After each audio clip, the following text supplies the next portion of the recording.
Hello, welcome back once again to Infinite Jeff, the project where I, Jeff, read the book Infinite Jest to you. I read it to you one page at a time. Nice. One day at a time. You know, fix your sink, Mrs. Romano, and then put it on YouTube. And that's all you need for this installment. We're on to page 186. Here we go. Madam Psychosis had the student engineer write out the home lab process for turning uranium oxide powder into good old fissionable U-235. Then she read it on the air between a Baraka poem and a critique of the Steelers' defense double slot secondary. It's something a bright high schooler could cook and took less than 3 minutes to read on air and didn't involve one classified procedure or one piece of hardware not gettable from any decent chemical supply outlet in Boston. But there was no small unpleasantness about it from the MIT administration, which it's well known MIT is in bed with defense. The hot fuel recipe was the one bit of verbal intercourse the engineers had with Madam Psychosis that didn't involve straight levels and cues. The Union's soft latex polymer roof is cerebrally domed and a cloudy piameter pink, except in spots where it's eroded down to pasty gray, and everywhere textured, the bulging rooftop with sulci and bulbous convolutions.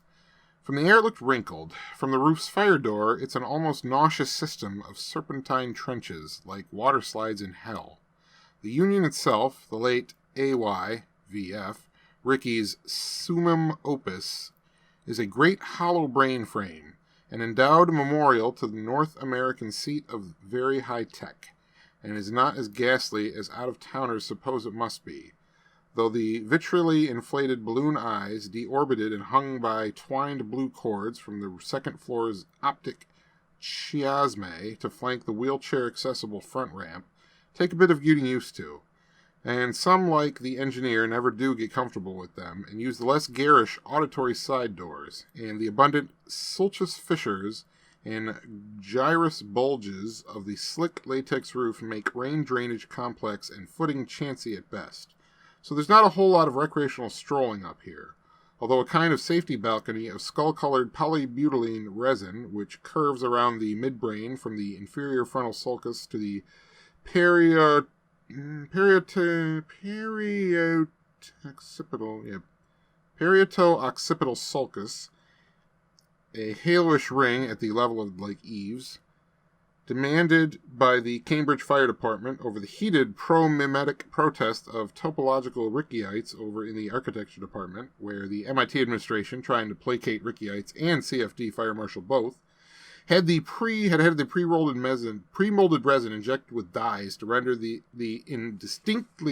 distinctively icky brown shot off white of living skull, so that the balcony resembles at once corporeal bone and numinous aura, which balcony means that even the worst latex slip and slide off the steeply curved cerebrum's edge would mean a fall of only a few meters to the broad butylene platform, from which a venomous blue emergency ladder can be detached and lowered to extend down past the superior temporal gyrus and pons and abducent to hook up with the polyurethane basilar stem artery and allow a safe shimmy down to the good old oblongata just outside the rubberized meatus at ground zero.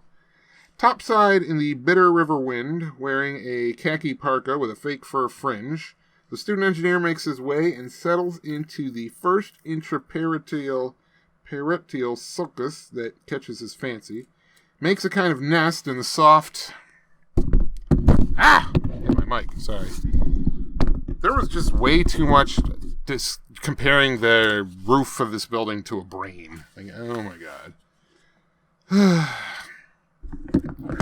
That's page 186. I hope you enjoyed it.